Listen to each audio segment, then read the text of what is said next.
Okay, there we go. Hey, what do you know? That even works. Alright. There, see? Biggest fan now has a new home. I put it on my biggest fan.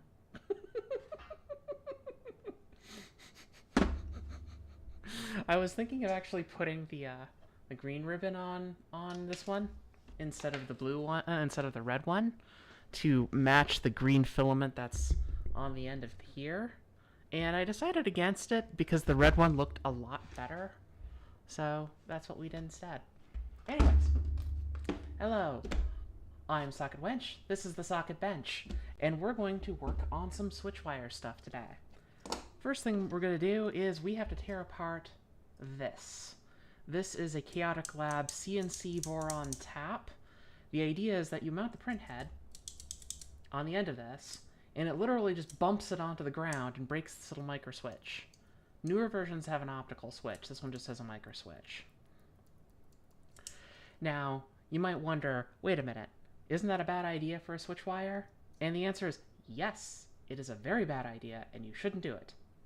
Mine is an ender wire, so it's a little different today. It's a little different, and because it's a little different, I think we can get away with it because there's 2 linear rails on the y-axis and not just one.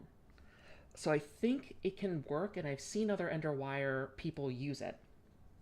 And I loathe the Omron wireless sensor that's on that thing. It is driving me nuts. But the problem is, in order to mount this onto the switch wire, we need an adapter, because this is designed for the Voron 2.4 and the Trident. The problem is, this one already has the bolts on there for here, and that's supposed to go and mount on the x-axis rail, and they're not long enough. So we have to disassemble the CNC tap in order to mount it. So that's what we're going to do. It's probably going to be a disaster. But why not? Let's just have fun.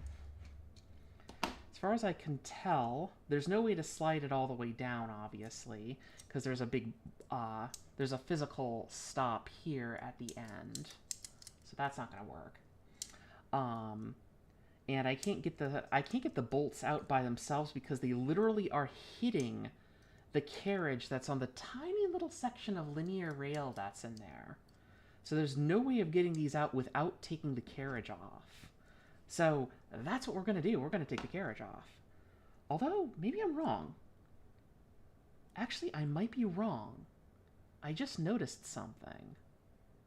This end stop piece has its own independent pair of bolts. I wonder, if we tear that apart, if it will actually take the end stop off and it will allow us to slide those bolts out. That'd be funny. It feels like it might. Okay, let's get a tweezers.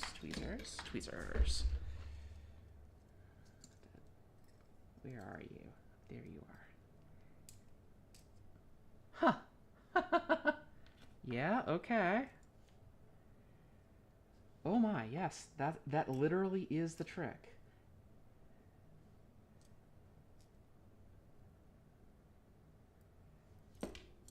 One, two. Almost as if they had designed it for that. Oh my goodness. Wow, those are teeny. Look at these little things. They're itty bitty. Ah, magnet. They're just, look at them. They're stubby little suckers. Obviously, we need a longer bolt than that, because these were barely making it through. So let's see here. It looks like an M3 socket head.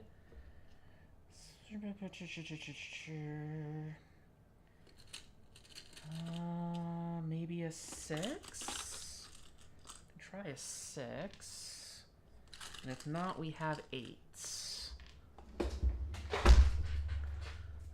Oh, 6 would get us not far enough. Okay, so not 6s.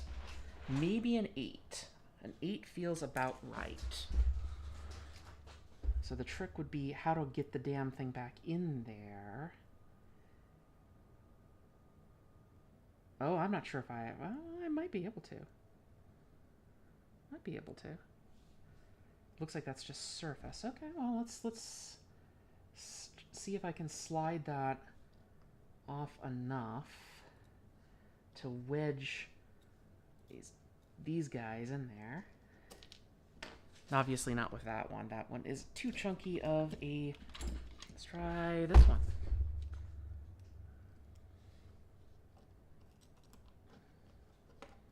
I wasn't even sure if I was gonna stream today because it's so dang hot out, and I was just kind of zoning out upstairs. Oh no, no.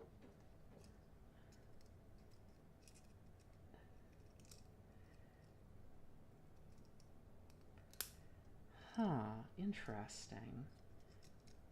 Am I misunderstanding this, or is something else different? Let's check. Those do look like M3s. They definitely are socket heads, and they do look about the right size. Oh, you know what? I'm doing this backwards. I'm a dingus. I'm a dingus. Yeah, they need to go through the other direction. Okay. Sound like some kind of cartoon character when I do that. Oh man, that is some tight allowances in there to get to that hole. Oh man. These top ones are easy because it slides away enough that I can just reach it, but these bottom ones, and you can't put the dang bolt through because of the head. Oh, we still may need to take the whole assembly off. Why isn't it letting me take the whole assembly off anyways? It should. Oh, I know why. Yeah, okay. It's these out here that are supposed to hold on to the belt on the Voron 2.4. All right, let's get those suckers off, because I think if I do, we'll be able to just slide the linear rail, slide this right off the linear rail. If it weren't for the work I did on the switch wire, I would be so much more nervous about this than I am. I mean, not the switch wire, the green Voron 0, where I did actually take the carriages off the printer. that was a thing. You might notice that the bench is actually clean now. That's because I actually spent some time this weekend cleaning it and removing all of the garbage, because it was actually bothering me, and I wanted to spend some time getting that done yesterday morning. I was just sitting here not doing anything. Alright, we should be able to, and we're going to be very careful to slide this all the way off. There we go. Just like that. Now, it's important to keep the carriage down so that the little ball bearings in here don't fall off. I could actually try switching over to the microscope, but if I do, I'm afraid I'm going to freeze all of OBS. This has been a problem that the thing has had lately. So I'm not entirely certain I want to do it. Anyways, now that I have the back plate off, this becomes easy. We just slide those in, slide these in, and yeah, that's some. You know, I wonder if I have a spare linear rail somewhere in here. I think I might. Let me go look. Switch wire parts. I have a box full of 3 printer parts. There might be a switch wire. Holy crud! What do you know? That's funny. Ask, and you shall receive. Yes, I have apparently a spare linear rail. Okay, that's funny. This should be the same kind of linear rail that's in there. It's got 2 carriages, probably because I bought one that had an extra. I'm not sure if I want to open it, though, because if I do... How deep do you think those go? I think we can get 10s in there.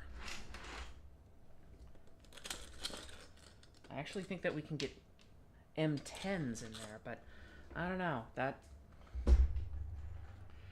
The real question is how much thread engagement do we have? Because that's probably, what, a millimeter?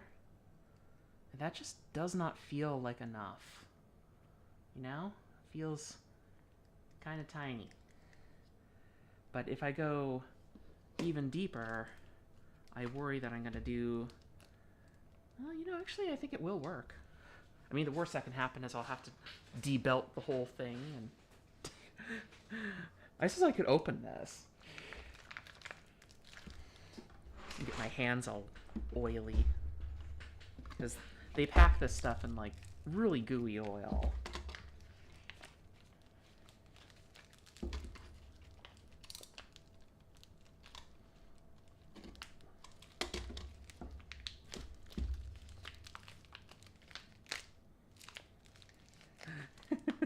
Well, I can get the rail out, but I can't get the rest of it out because there's even more stuff stuck to it.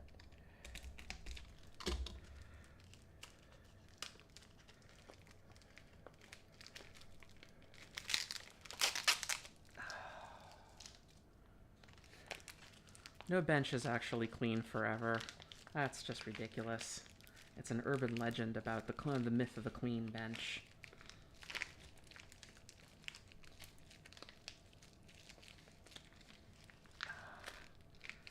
Okay, there we go. One carriage. And I don't have any cloths in here. Okay, well, oh well. We'll see what we can do then. So, in theory, let's test the engagement.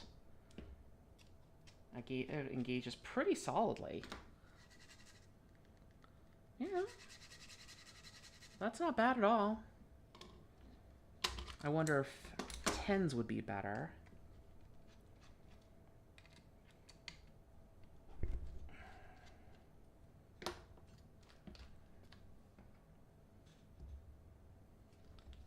Hang on for a second. Somebody messaged me.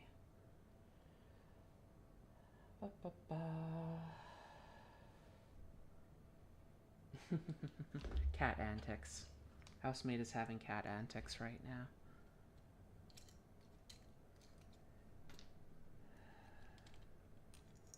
Okay, let's try 10s. Because really this is all a question of how much thread engagement can we get without bottoming out? Ah, no.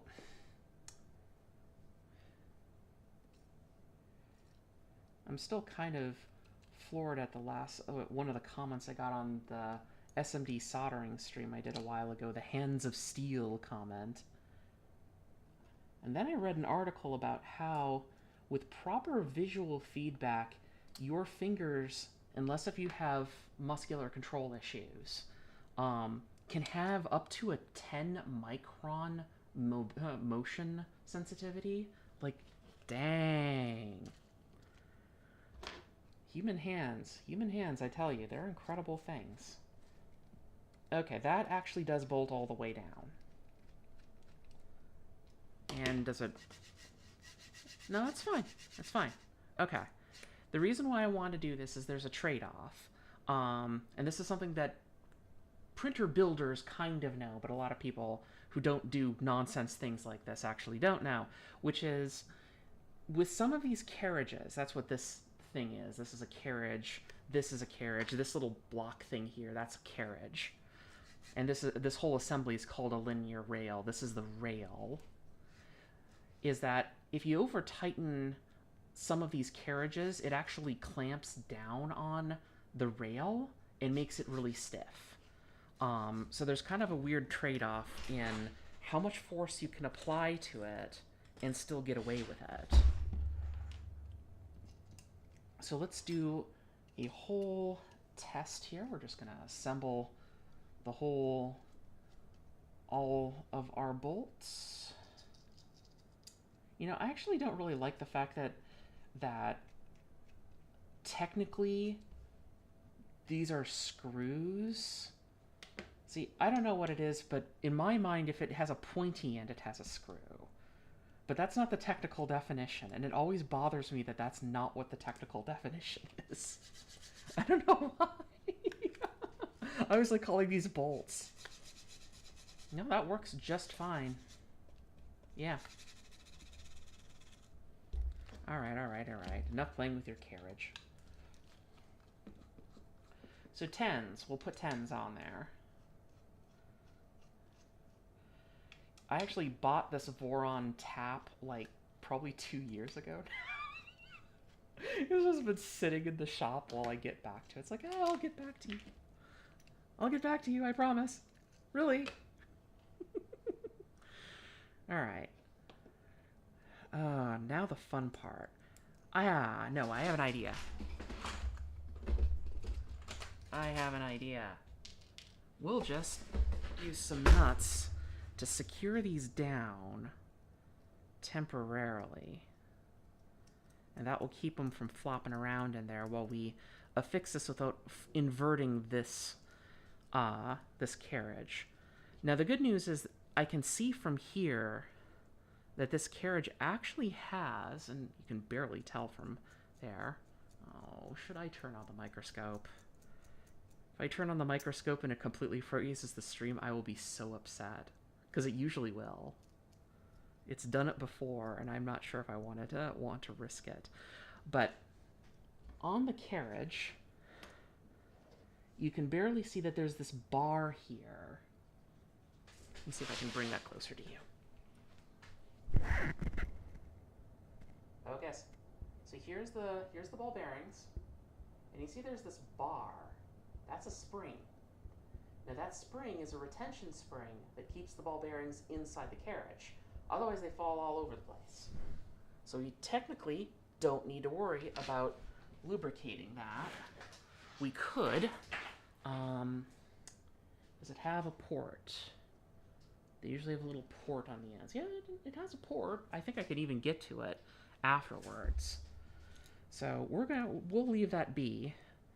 That retaining spring saves your butt, basically.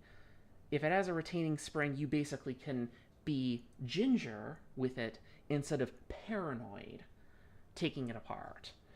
And as long as you're ginger with it, it will actually just work fine. Trickiest part then is getting it back on, and that's that.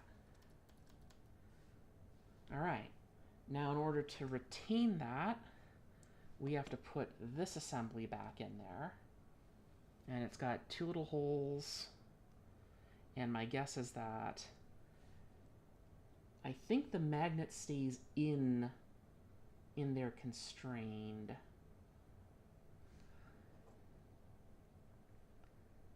Because of the linear rail. Yeah, that tracks. I think. I hope.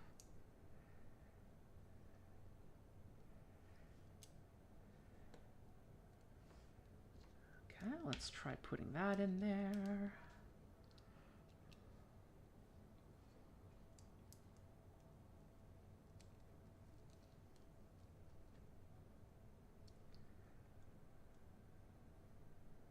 Oh, well, that's a problem.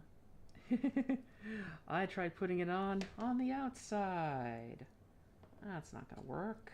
We have to do it the other way around.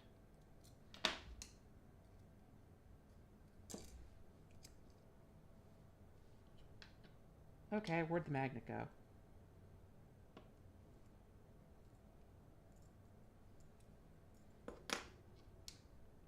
Oh no! There was a magnet and now it's gone. I can't find it. What?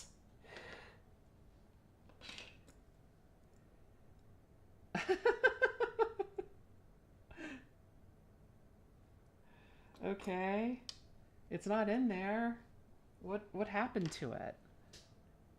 It's not on the floor. I did not hear a tink or anything like that. But I am...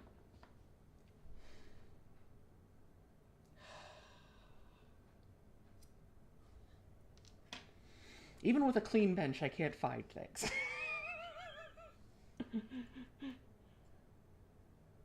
Okay.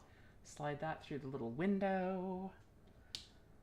Let's do this without the magnet first. I think we can get away with that. Maybe.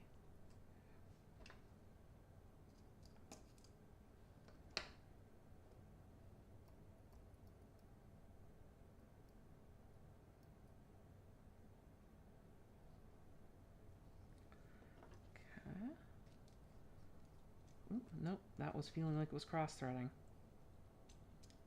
That also doesn't feel right. What the heck? There we go.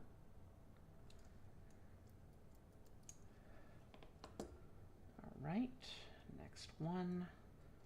Like, if it comes to it, I'll just find some epoxy or something and drop that in there. That should be fine to retain it.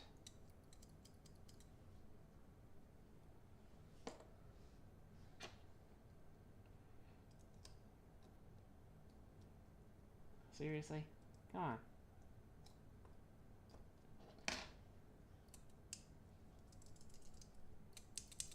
I guess I'm not really worried about this coming out, this magnet, because it has a very light friction fit and it can fall out pretty easily.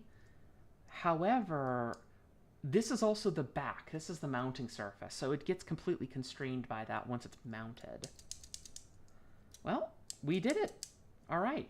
That is a fully reassembled, well, mostly fully reassembled. We still have these. Technically, I should probably not leave these on here. Oh, I was mentioning the trade-off. This is what I was actually getting around to. Not only do you have to worry about it binding on the carriage, but also any amount of additional hardware you leave on here adds to the weight of the tool head. And the heavier the tool head, the more you might get print artifacts.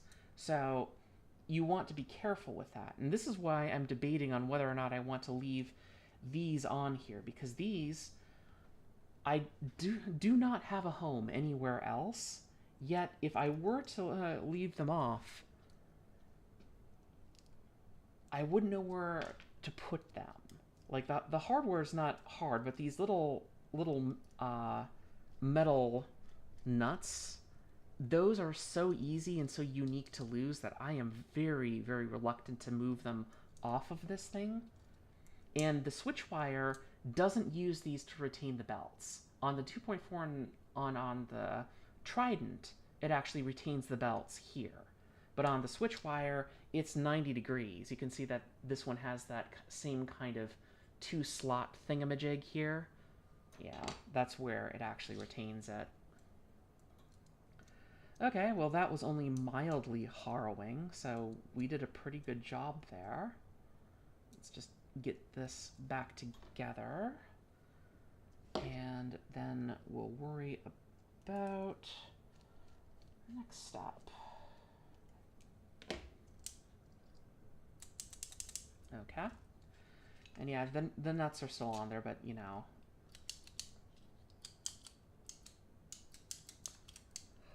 So belt goes here, tool head goes here, bed is here, and it just goes new click. That's what it does.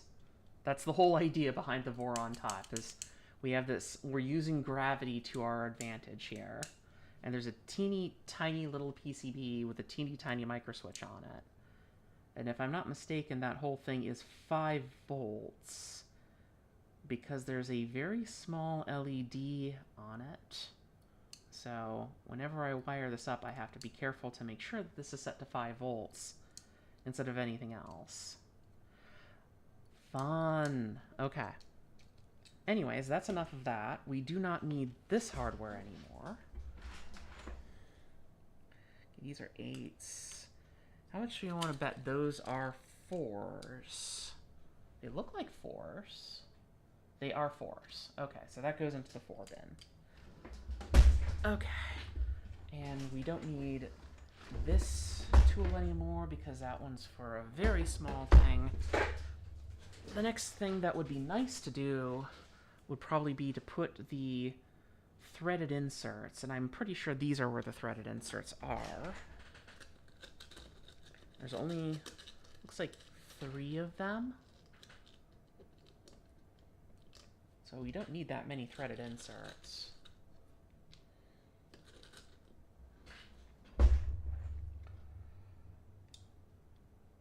Yeah, that's definitely where those are supposed to be. What size bolt is that? Maybe they're 30s? No. Maybe they're 35s? Well, not that one. That one's not meant for that. No. Looks like they're 40s. That sucks. 40s are the ones that I have the least of. I have some 45s. And it looks like I have... Man, I do not... Actually, I wonder. Just a second here. Where's that measuring thing? I can go digging around in the junk bin because... Okay, that's a 35.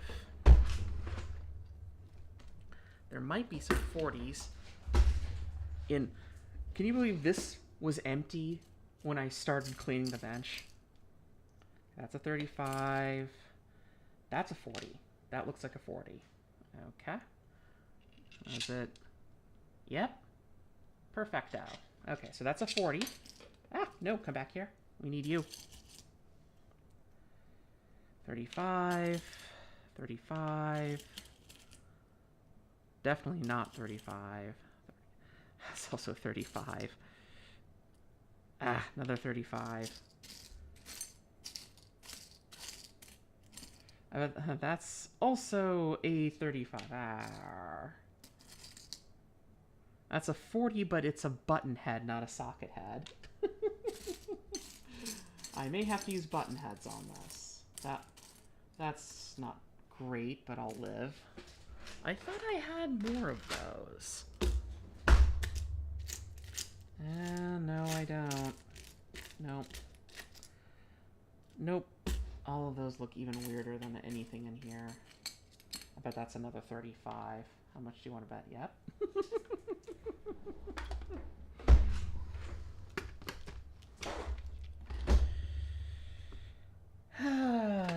Well, I do have many button head 40s. Okay, I found another. Oh, let's see here. I found one more 40. Oh, lucky me. Guess what, everybody? I found another one. And all of these are 35s. 35s are such a handy size to have for doing other work. And this is the one button head. Those are also a bunch of button heads. Why are you in there?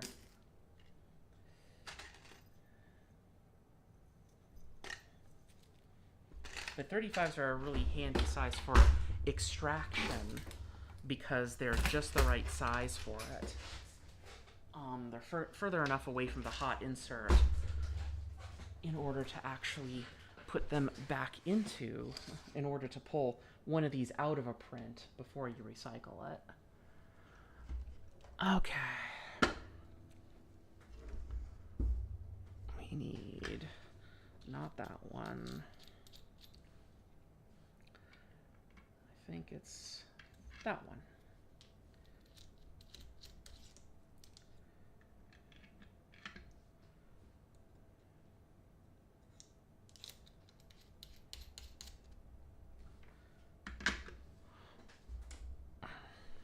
Okay. And we need our highly technical centering and flush insertion tool. Here's something else that's kind of impressive. This print came directly from the green Voron Zero. It has a little boss on there, and it actually fits. I have never had a printer that just happens. I don't know what I did, but that just fits. What? So weird. Alright, make sure that I get these all on the right side, because if I don't, I will be upset. It looks like it's all this side. It's not hard to insert these. Wait for that to get up to temperature.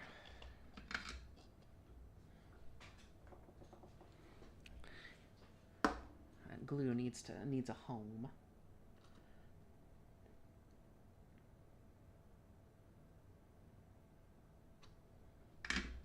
I know some people really love having a big complicated press to put these threaded inserts in. I find that completely nonsense. You don't need a giant press to do that. Just let the soldering iron use gravity and heat. Wait until it gets most of the way down. And when it's nearly flush, press it down with a metal spudger. And that will instantly align it to the surface normal. And then you don't need to worry about it anymore. And I have built multiple printers without a press. But I do use a threaded insertion tool, which really makes a difference. Don't just use a soldering iron. That's where you need the stupid press, because you don't have the right tip. You have the right tip, you don't need a press. You just need a bit of patience. There you go. 1, 2, 3. Don't need that soldering iron anymore. We can set that aside.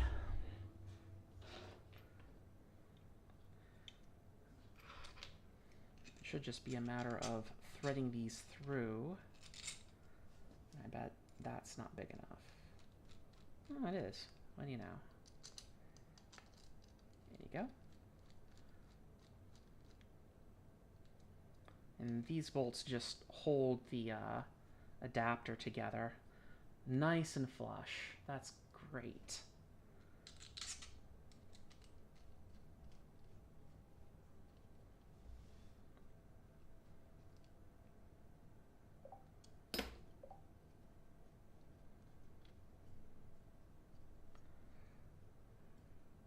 All right, there we go. Now if we wanted to fully test this, we could mount this on top of there, and this on top of there, and there you go. But we don't need to do that. We're as far as we need to go right now with this particular tool. All right, so let's put the this spare linear rail away. Why do I have a spare linear rail with 2 carriages? Because I thought one of the carriages on the switch wire, one of the y-axis carriages, was damaged, and it wasn't. It was just unlubricated because I didn't know any better at the time. And now I do.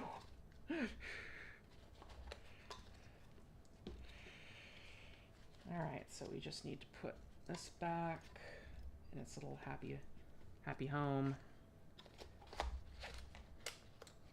And then this with it, because we'll get to that at another date.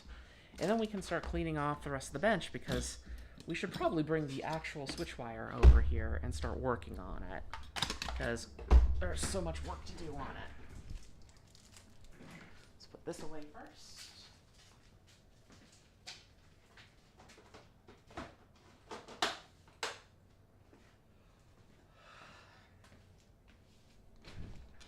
And put these away.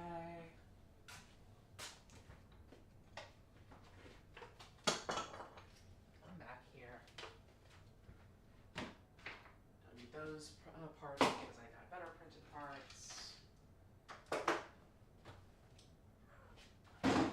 Bonk.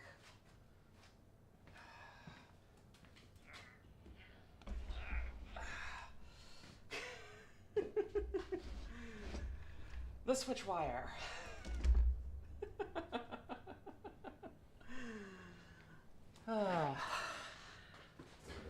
So I've already torn it apart, as you can tell.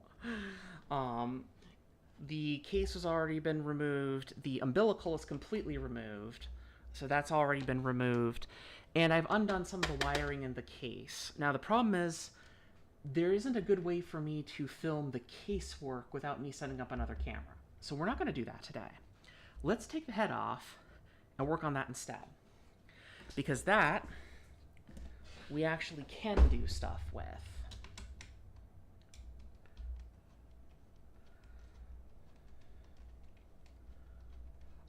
And then I'll just remove the machine and just put the head back over here.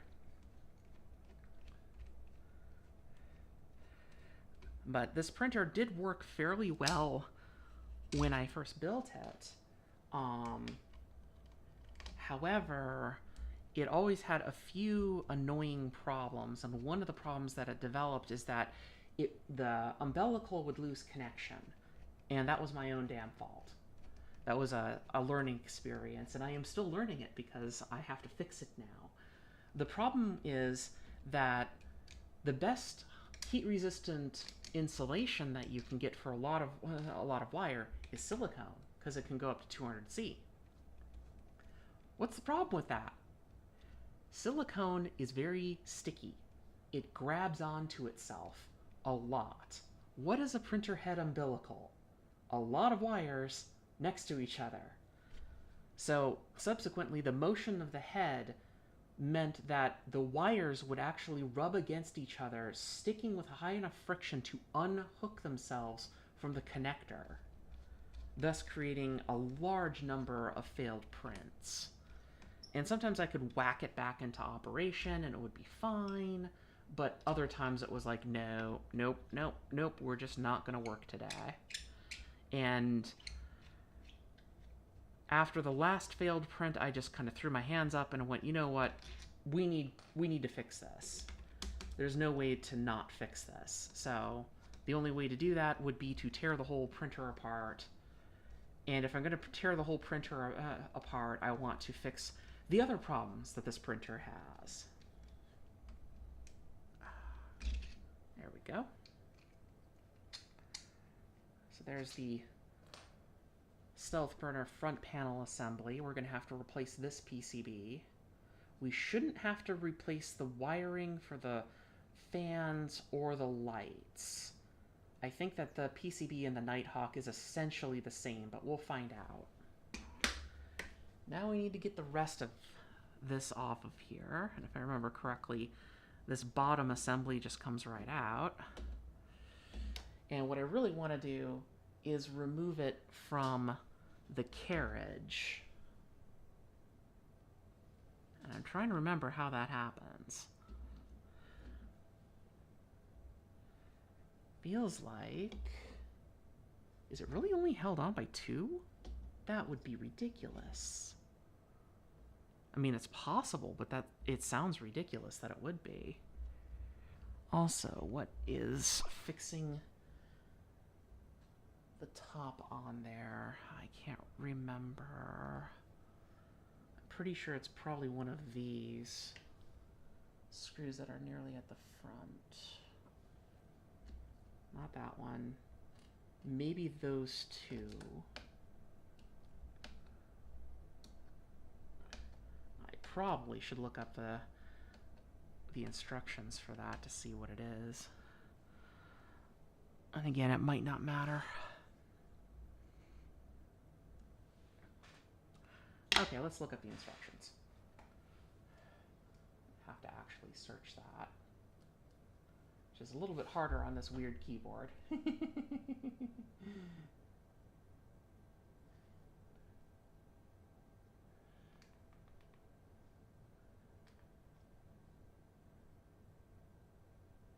I know. Take me to printers. Take me to... well, you know, the problem is that all of these are going to have the same... Nope, not printers. That's right. We want to go to the Stealth Burner and then to the manual, because they... Okay, let's see here.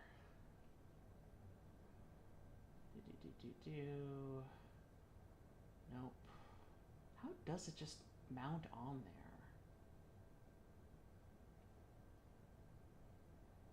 Right, I know about that, I know about that, I know all about that too. Tell me how it mounts on the printer, please. Okay, there's the carriage. That's the Omron sensor. Really? I was completely wrong. It is not this one at all. That's part of the clockwork assembly.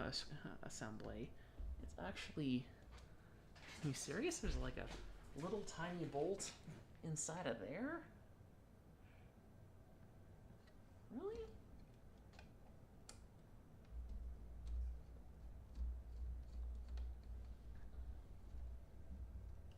No, it doesn't feel like that's actually it though. Okay.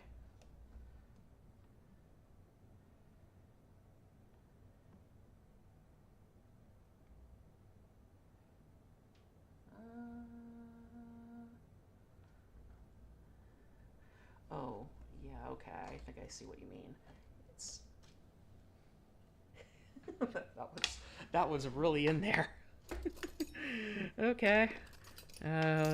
Time to go dig through my collection of random Allen keys to see if I can find one that fits. Nope. Smaller than that.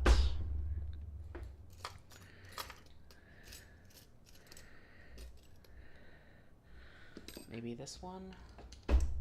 Yeah, okay.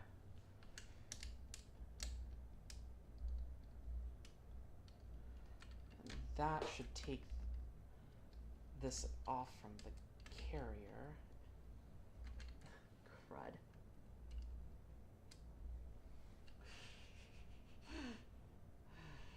Come on. Oh, this is so awkward. It wants to. It wants to. There we go.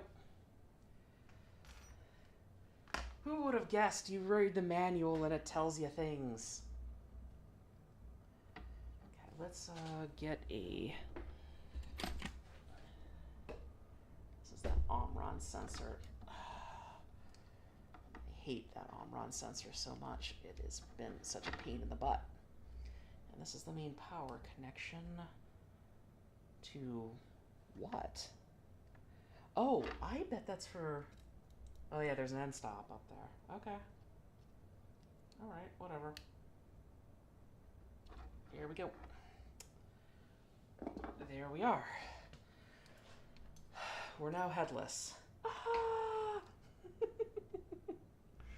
So as you can tell, that part that we were assembling earlier, we would replace this whole assembly. Now, I'm not going to do that right now because I may change my mind, I might get cold feet. I probably should just rip this whole thing off, but once I do that, I debelt the whole printer. So, yeah, fun times. Still no chat. That's okay.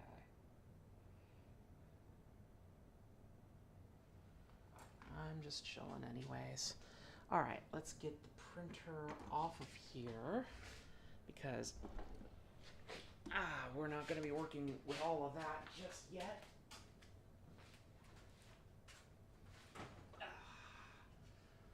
Okay. Woo. That's fun.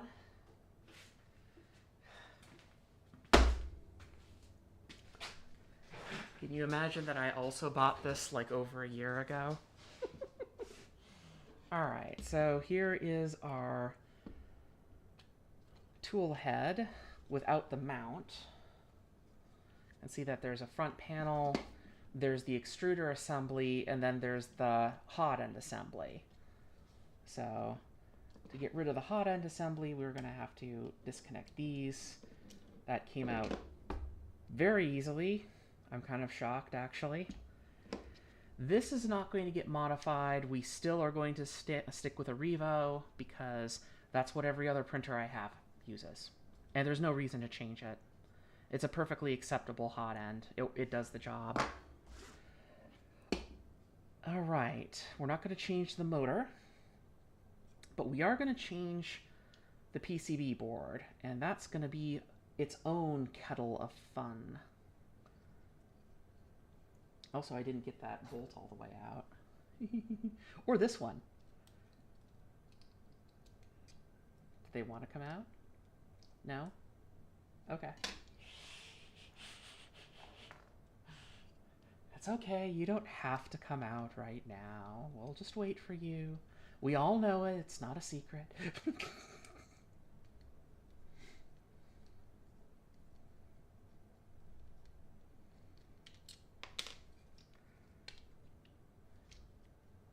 One thing that's really nice about this compared to the compared to the V0, let me show you. This is a sec. Because I'm that person.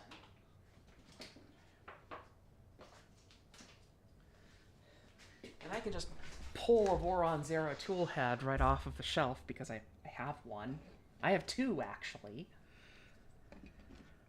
They're not dissimilar in size, but because this one has a nice big singular fan on it, and all the components are just bigger, This is so much easier to work with. The Voron Zero tool head is like working on a pocket watch. It's so tiny. Everything is so freaking small, and it's so frustrating to work with because it's so small.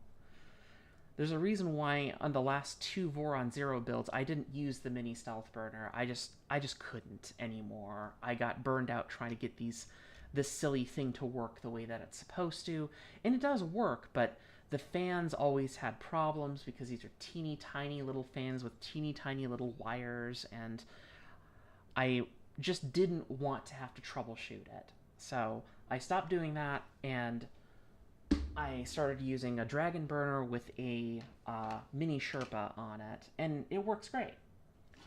But the full-size stealth burner tool head is really nice to work with. Comparatively, it is a joy to work with this. Please, universe, don't listen to me and curse me for saying that. But it's a lot more enjoyable to work with because there's just a lot more room. Everything has bigger sizes, which means bigger tolerances. Okay, so here is the deal. We have a new tool board. Why is this important? Because this one uses this huge-ass pin connector here. 2 of them, as a matter of fact. And this one doesn't do that.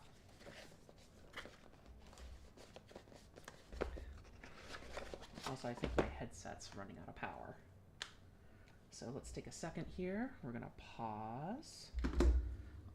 Currently listening to Soma FM's Drone Zone today.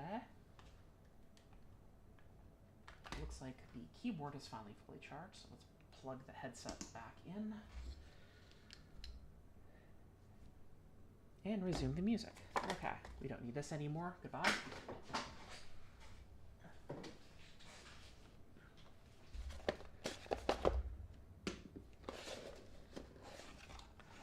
Okay. So, the Nighthawk board. Nighthawk board is pretty darn similar. It has a toolhead PCB. It has a faceplate PCB. But what's different about it is it doesn't have a regular umbilical. Let me show you what the umbilical looks like. You want to know what the umbilical looks like? There. That's what the umbilical looks like. All of this wire, every single line up to the tool head. And because I was a dingus and used silicone wire for all of it, it just sticks on each other and works the pins out. So we're going to replace all of this with this. And this is a single sealed cable that actually only has 4 connectors on it. How does it do that? Pretty neat little trick, actually. Not unfamiliar, though, to people who have been using more modern printers. They will know exactly what this does. Essentially, this PCB here, the toolhead PCB, is all passives. There's like 1 diode on here, and everything is just connectors. Which is nice for maintenance, but it means that it doesn't have any brains. So we have to run every individual line down to the MCU. This toolhead PCB, on the other hand, puts the brains on board. So you can actually see it's got a little IC on there and several other pieces of circuitry. And this is what makes the difference. That actually turns this into a smarter board that does more things. It acts as a separate MCU that just is on the tool head. That's how it works. So really, to do the transplant, we just need to swap this out. There's nothing connected to it now, so we should be able to just pull it out. There's 2 different versions of this Nighthawk board. There's one that is for the... Oh, I forgot. The motor is still connected. Where is my... There it is. There it is. Come on. Come on.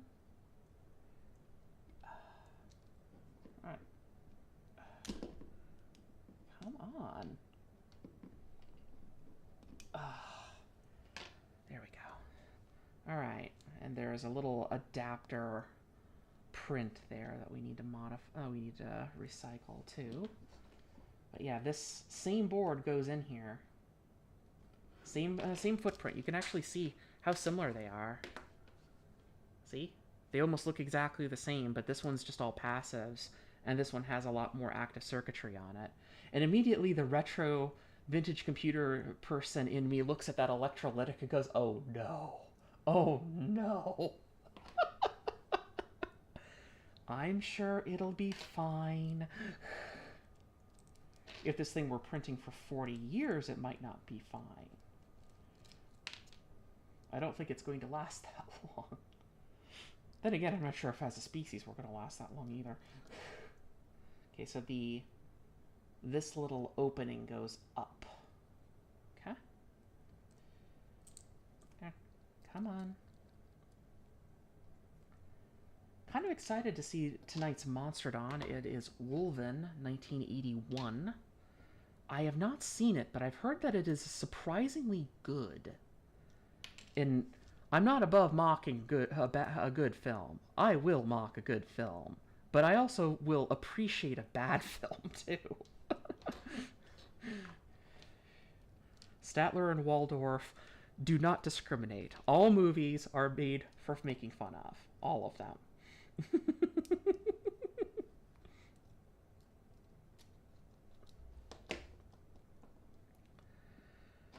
Now, if this were just the only thing that we were replacing, we could probably get this done pretty quickly, but we're also going to be rewiring a bunch of the undercarriage in the printer, and I don't want to go on too long today, because otherwise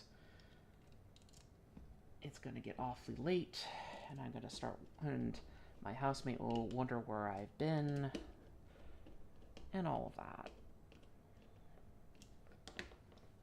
Pretty drop-in replacement. That's really great how wonderful of a drop-in replacement that is. So now the next question is, how drop-in is this board?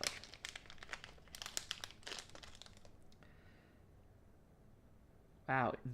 Okay, so one, it's got nicer connectors on it, and that's going to be a problem because these are all XH connectors, aren't they? Okay, so this is a microfit, some ferrules, and pH connect. Oh man, pH connectors. Oh, I hate pH connectors. They're so frickin' tiny. You'd think that I would enjoy them because they're tiny, but oh god, they're so tiny. I don't like them because they're so frickin' tiny. Okay. Now it looks like I have to make a solder bridge here too. So I'll have to take this adapter board out because it's just best practice to do that.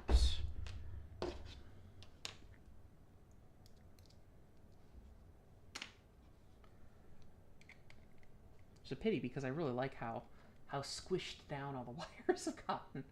Oh, hello, PC board repair and Francois. Francois.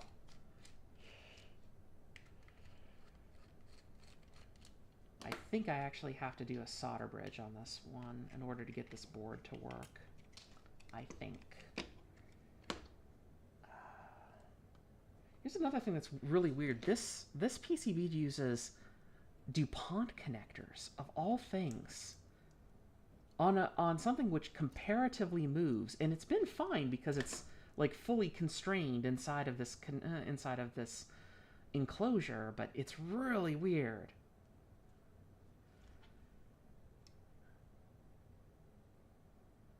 I think the traces go in different places too.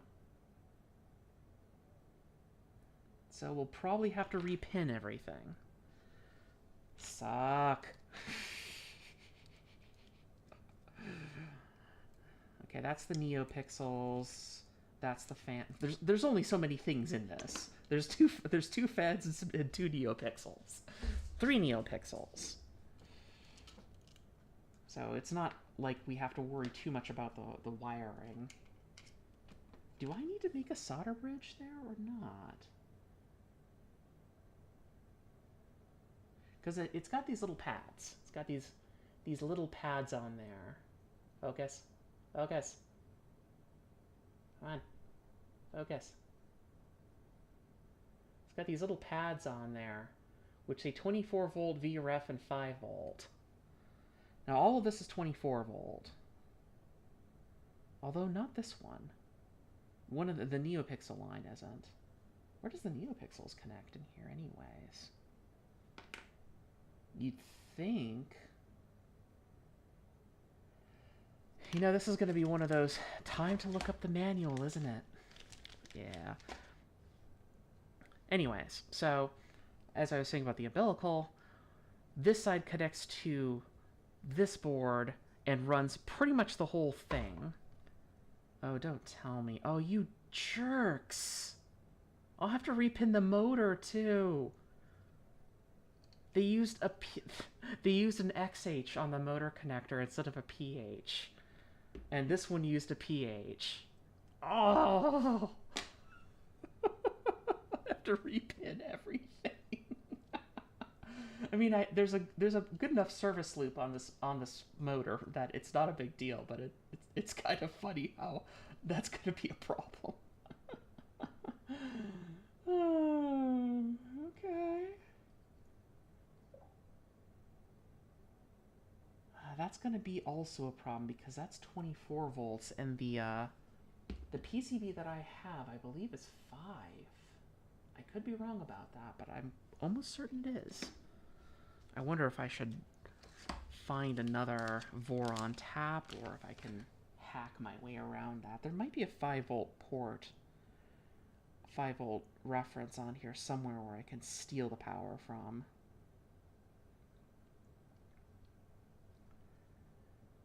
Oh, actually, I think there is. And you know where it is? It's a solder pad.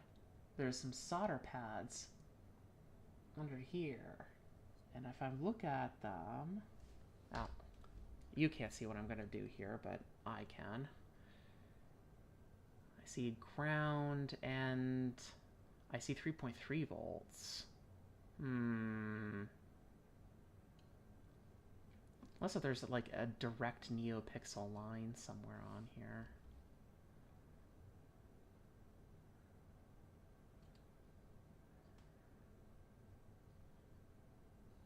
Wait, that doesn't make any sense. Oh, no, I'm wrong.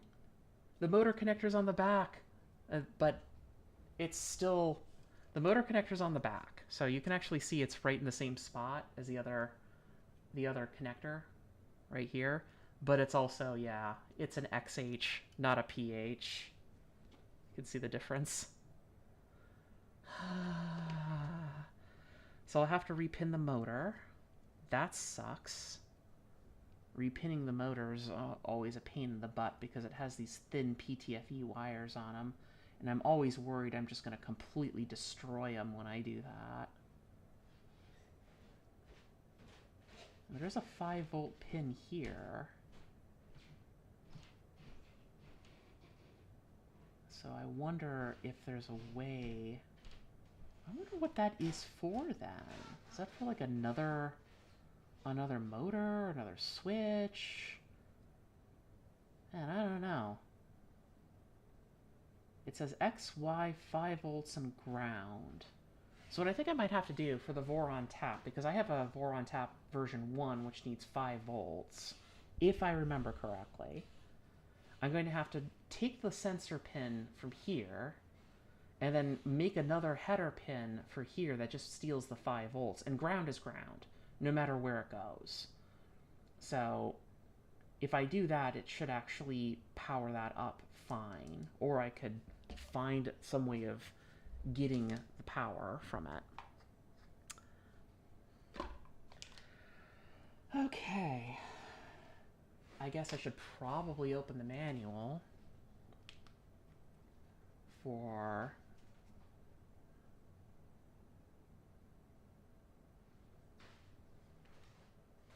Let's see here, that's going to be LDO Nighthawk. And we want Nighthawk Stealth Burner, not 636. 36 is what we put on the Voron 0. Okay. right. Okay, so this one right here is for the x-axis end stop. That's the tool head cable. This is for a chamber thermistor, which I don't have. Although I wonder if I can find something for that, just floating around the shop. This is for the hot end. This is for the thermistor. This is for the probe, and the probe is set to only 24 volts. It cannot be reprogrammed, which is a pity. E-motors on the back, and then you have this one right here, which has the fan and the RGB port. And it has a 5-volt pin on there.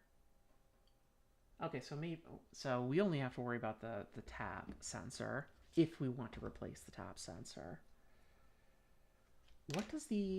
What's this board have on it then? Let's go look through there. Okay. So this is the part cooling fan. This is the NeoPixel, which would be obvious if I read it because it says 5 volts on there. This one's for the hot end fan, and this one's the input one. Next question is, what do I do with these pads? Do I need to do anything with the pads? Oh, there's a trace. Is that it? Okay, well, let's... Oh, yeah, okay.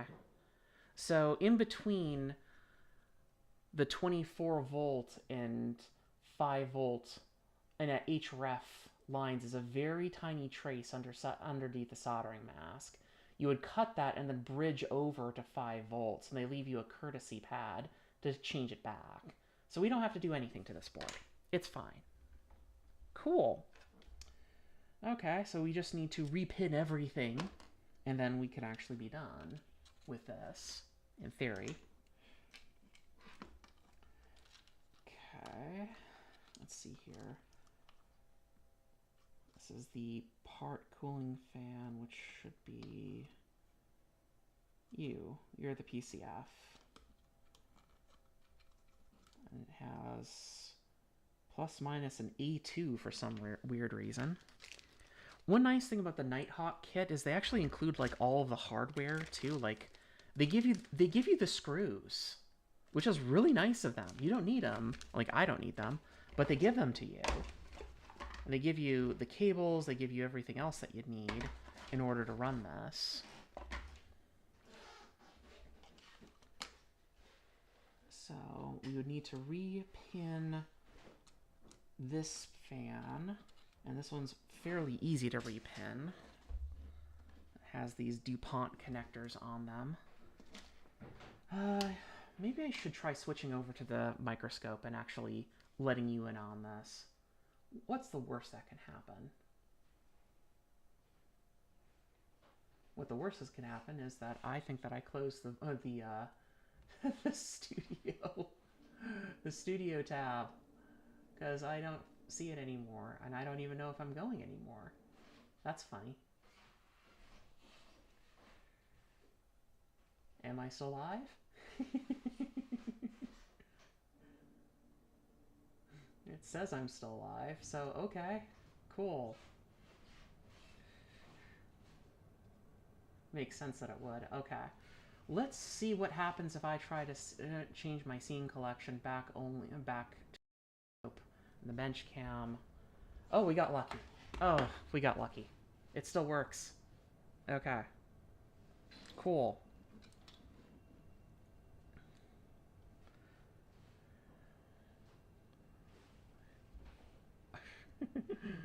Sorry, it's blurry. There we go. Okay, so as I was saying, there's a tiny little trace here between 24 volts and VPCF and VHREF, and no such connection between the 5 volts. So this is wired for 24 volts out of the box. Here's our part fan, and here is the PCF fan, plus minus. Pretty obvious, so we just need to repin it.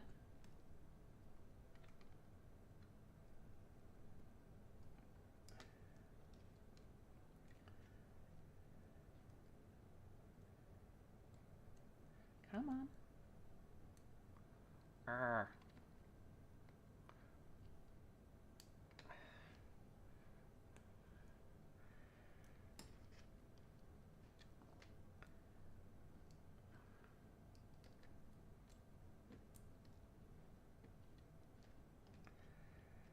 Come on. Got one. I could just cut this off, but I don't wanna. Like, there's no reason to not have to throw away a perfectly good housing. I can use that later.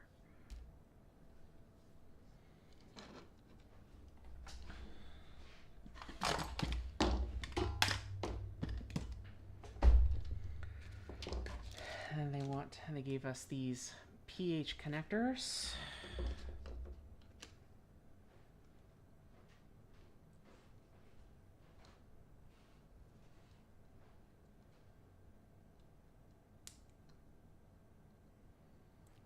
Sadly, you cannot reuse the pins.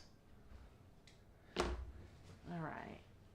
If I remember, pH connectors like the smaller Chompy, so we're gonna bring that sucker out instead. And we'll see how my hands are doing today. It's almost 5.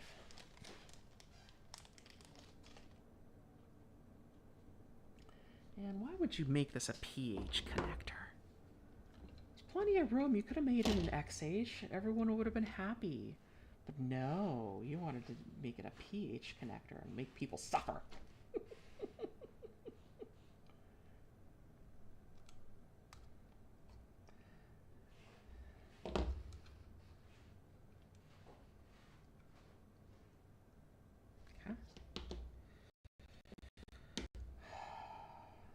pH connectors are such a pain in the butt because they're very small and they're even more delicate than the XH connectors.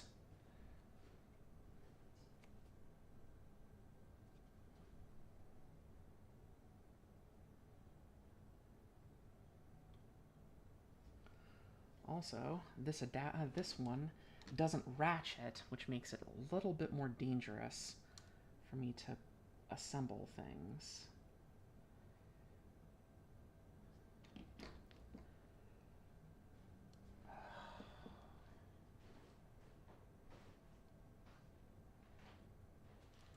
Darn it.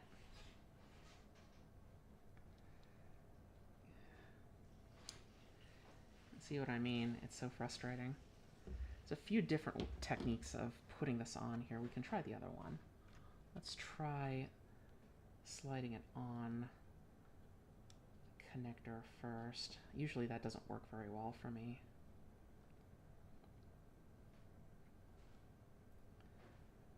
Actually, now that I remember, I think what I did is I did in fact use the big Chompy at first, and then I had to tighten it.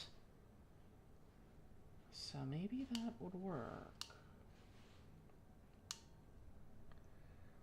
Just make sure that that's not gonna crush that. It doesn't look like it will. See how bloody small these things are? There we go. That's pretty secure. Doesn't look like it's going to crush the connector. So we should be able to get that in there.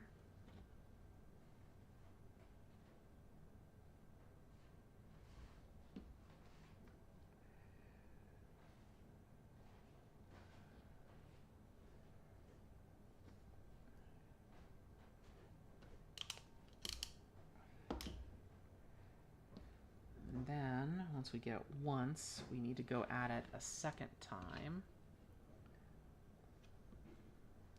Because if I remember correctly, if I don't, it will just pull right off.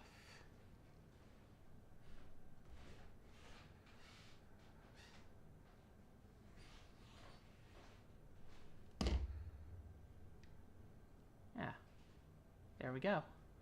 Kind of screwed that up because it's only holding on by, not by the insulator. So I kind of screwed that one up.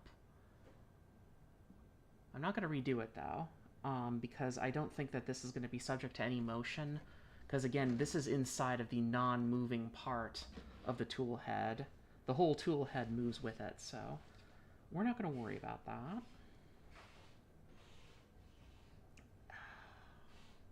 Come on.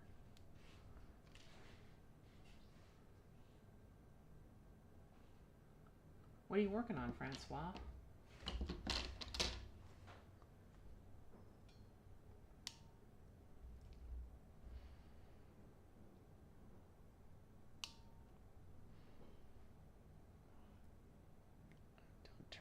Don't turn. Ah, come on, you punk.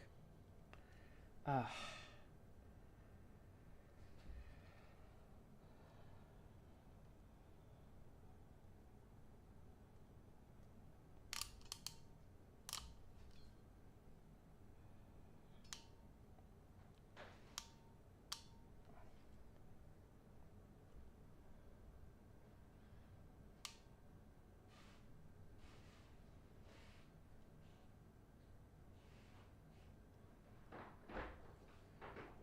You can see why I didn't want to repin this.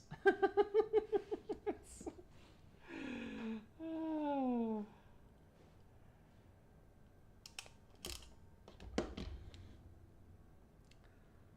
Yeah, that's the best that I'm going to be able to do there.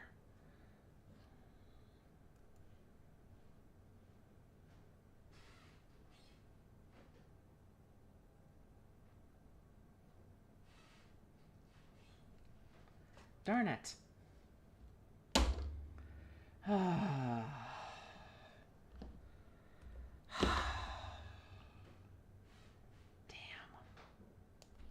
I ruined that one, and I ruined one of the pin headers. Great. So I have to do that all over again.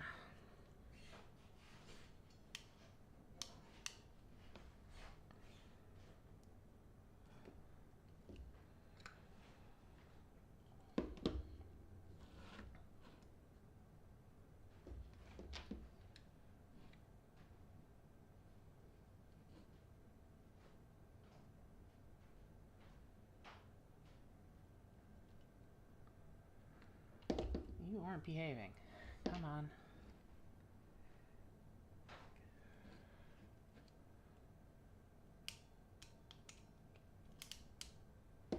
Ah, there we go. Oh, that's much better.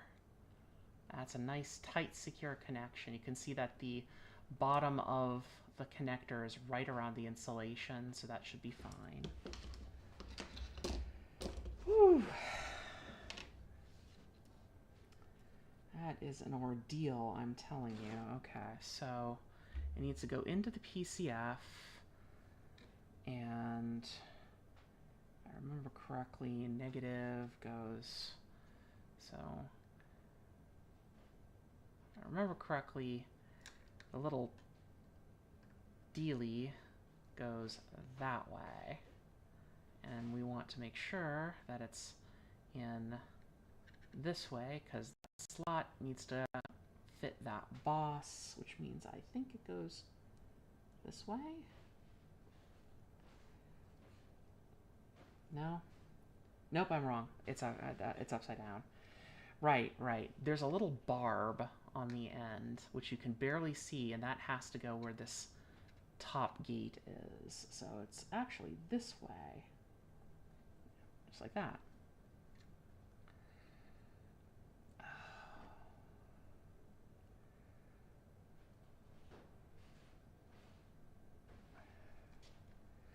Okay. That was an ordeal. I haven't even bolted the board down. We should probably go and do that. This bolts into the plastic? I guess it does, but that's frustrating. Not my favorite way of doing things. Mostly because it means that you have to be extra careful putting it together, and you can't do it very tightly because you'll just rip it right out then. Whoa. Nearly destroyed that line. A little tiny green wire got in the way. Okay, and there. I suppose I could have actually... Darn it!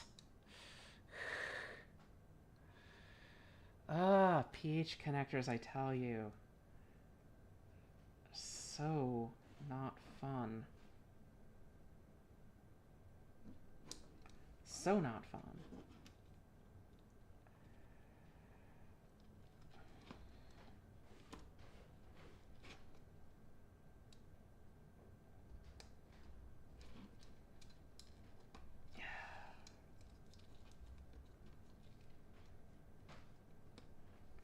There. 1. You can see that's under a little bit of stress, but it's actually not going to move, so it should be fine. Doesn't look like it's going to be shorting with anything either, so that's pretty acceptable, I think.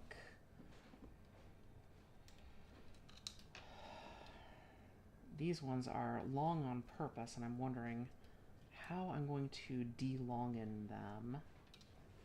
Because I don't really want to make this a direct connection, because look how little line I'd have just in case I need to do a service loop.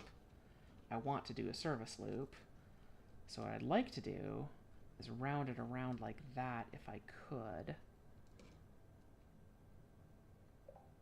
So I think that's what I'm going to try to do.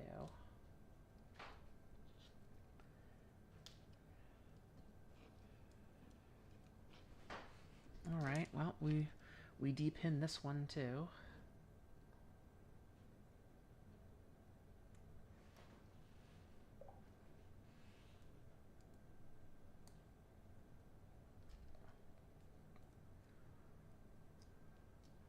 There we go. Who's beeping me? Someone is beeping me.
Well, I dropped that one. Where did it go?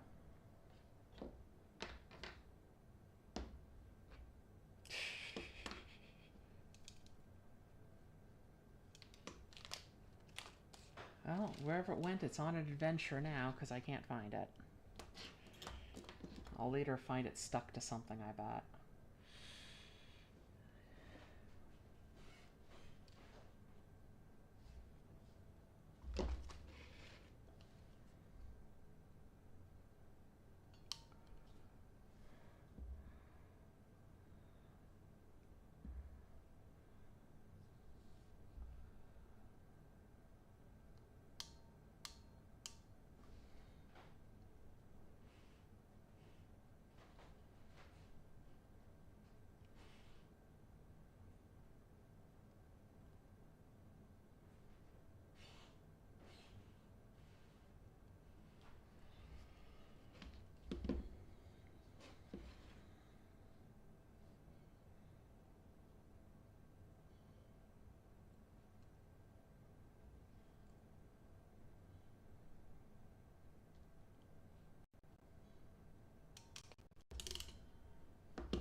There we go. Kind of caught at askew, but I still caught the end of the insulation there. That's a bit better. Feels pretty solid, too. It's not coming out. If I need to, I can still give it a good squeeze.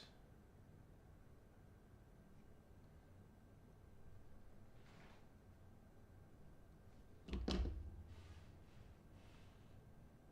overdo it, because you might just tear it right off, but... Okay.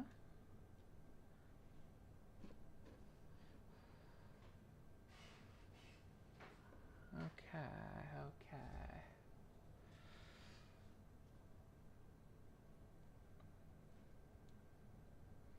The NeoPixel one's going to be the one that's most stressful because it's this teeny 30 gauge wire. Look at it. It's so small. Fortunately, I put a big service loop on that one, so we don't need to worry too much about it.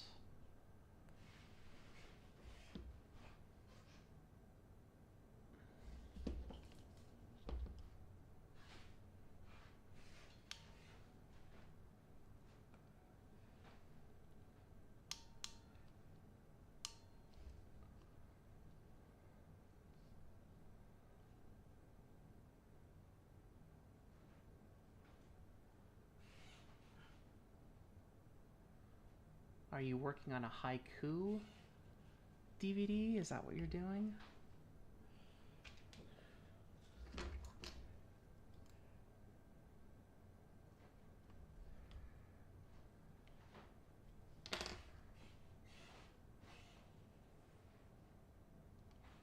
I don't think I'll crush that if I move it. It's hard to be sure.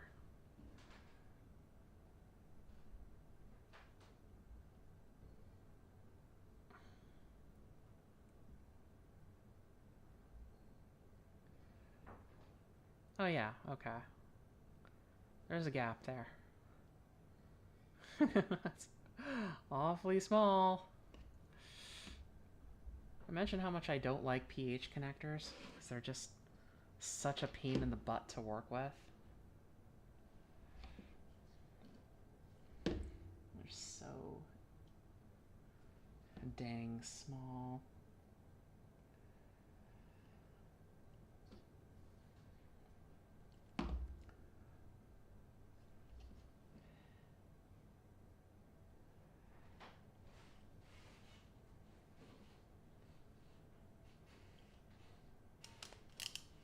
Oh, that one didn't turn out so well. Ah. Yeah, that didn't turn out so well. Darn it. I am really hoping that I have a whole bunch of extra pH pin headers, because if I don't, I am going to be so screwed with this project. I'll have to wait weeks before I can order a new one.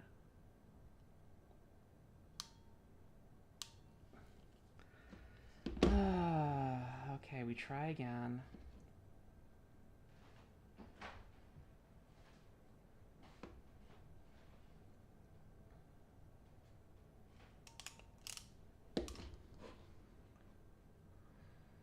Yeah, I'll take it. It's solid on there, at least. Looks like it caught just the tip of the insulation, so it should be okay. Hi, Addie.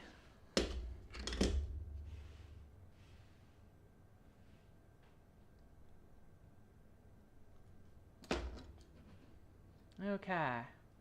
There we go. Another one of these 3-pin travesties here. And we have positive, and the bar is on the top, so that would go this way. And then this one here. Okay. And then somehow we route it around this mess and get it in there.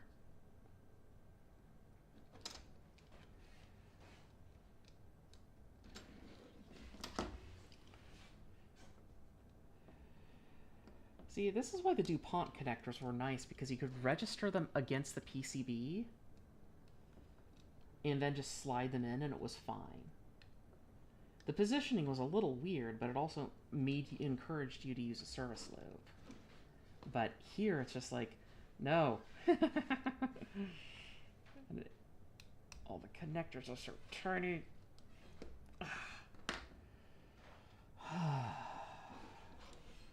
And it's just such a pain in the butt. Let's see here. How do we want to service loop that? So in theory, you could probably do it like this, and that's fine. But also that gets in the way of the other one. Maybe...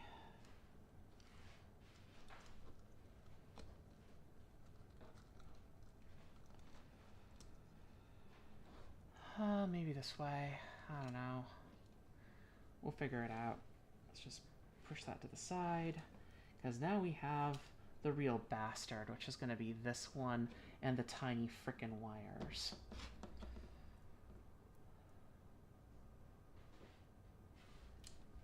Yeah, I bet your window unit is struggling, Addie. We actually had to replace the AC unit in the house. That's what the huge link is for at the bottom. If you could spread that around, I'd appreciate it.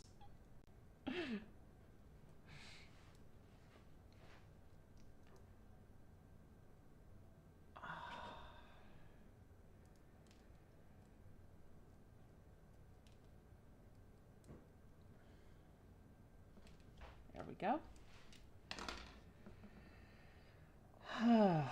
Oof. These ones, they're so tiny.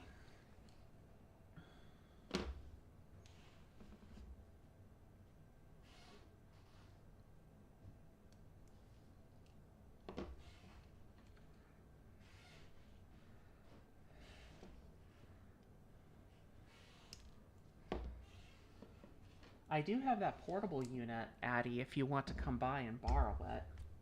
It's just sitting there. It might be a little bit better than your window unit.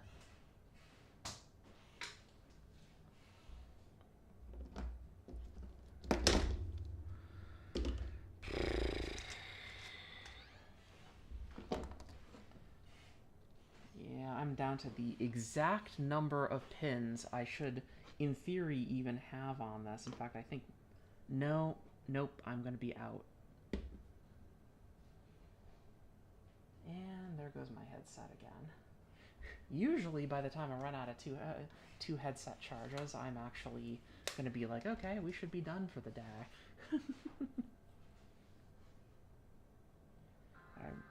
No, we don't want to hit with a content match, please. Thank you.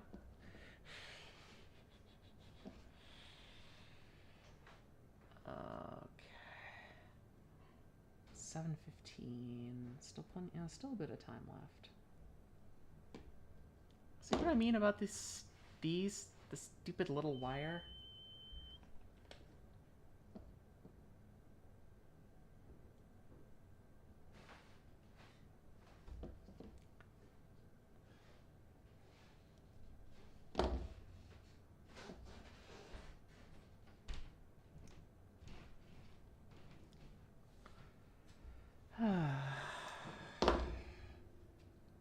I think I have some pH connectors somewhere in my house, and somewhere in the shop. I think I do, so I think I might have pin headers floating around. There might even be some right here on the bench for all I know, and I just need to go and pull them off. But we'll find out.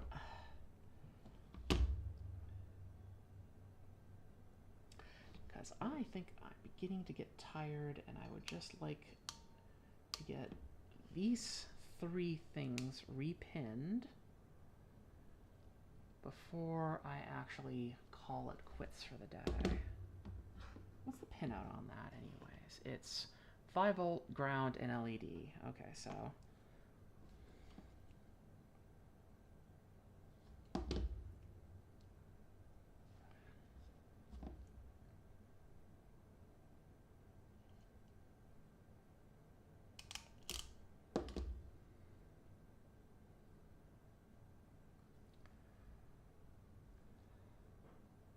Oh, I completely snuffed that. Oh no.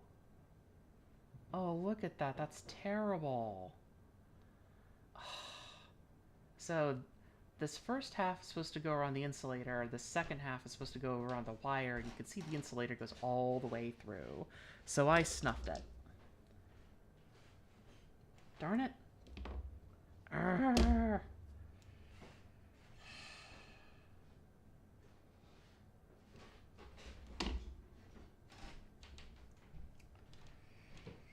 pH connectors, I tell you. Okay, let's try this one more time. And if I have as much bad luck as the last time, I might just wrap.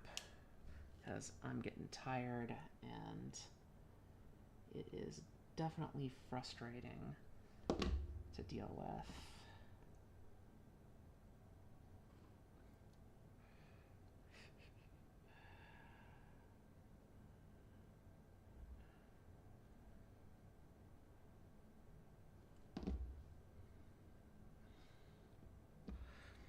I think making that shorter is actually going to work against me. I think I need to make it longer.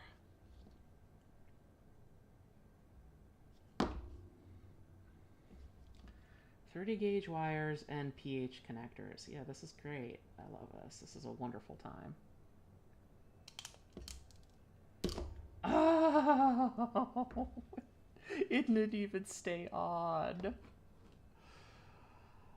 Oh, wow. Oh, wow. I'm just not having a good time with this. I can go through so many of these little pH connectors.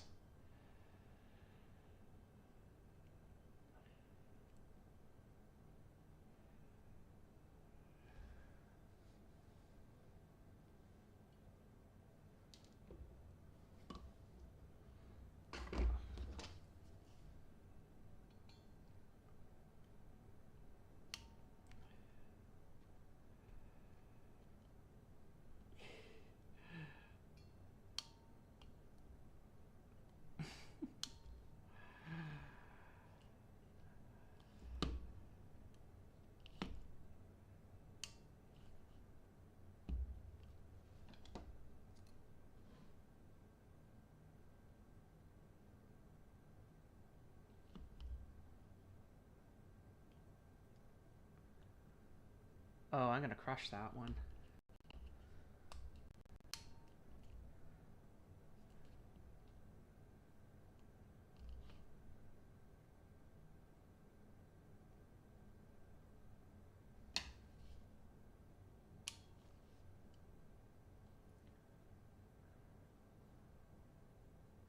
There we go.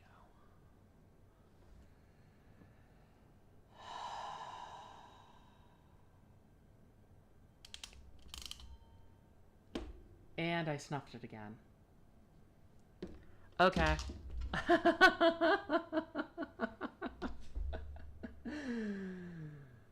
Oh, 3 times in a row. That's 3 strikes for me, everybody. I think that I need to stop.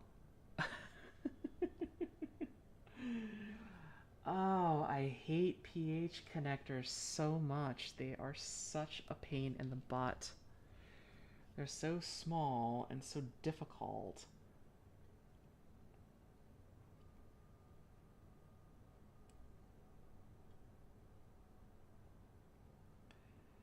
There's like no easy way of getting them to work the way that you want to either.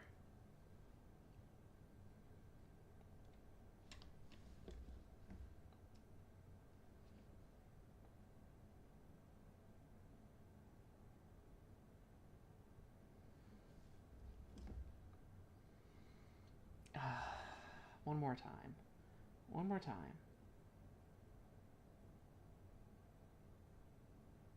Wow, that is just not going well for me, is that?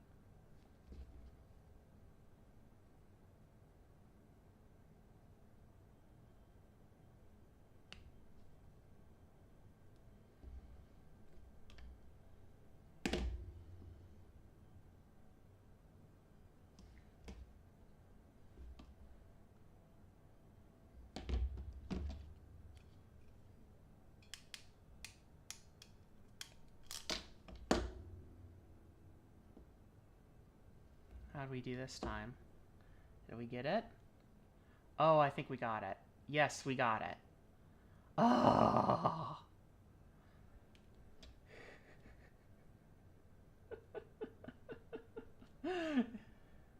With a small graveyard of pH connectors floating around.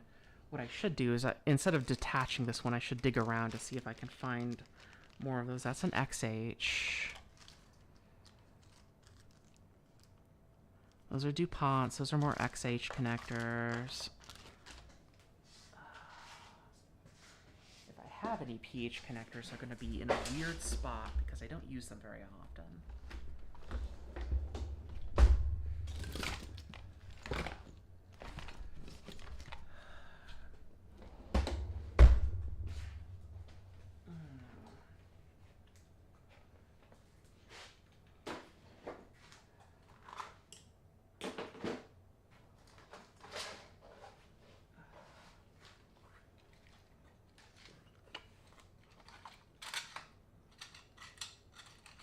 Those are all DuPont connectors. So those aren't it. That's definitely not it either.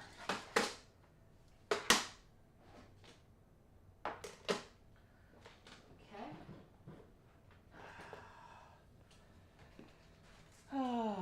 You know what? Let's just wrap. It's getting on and I'm getting frustrated.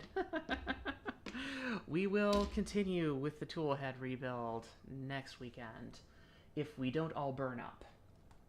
We'll find out. Thank you everyone for joining. I am glad that you've been here with me for the last few hours. Please share the link around because I could really use some help with the paying off the AC unit. And see you next time. Bye.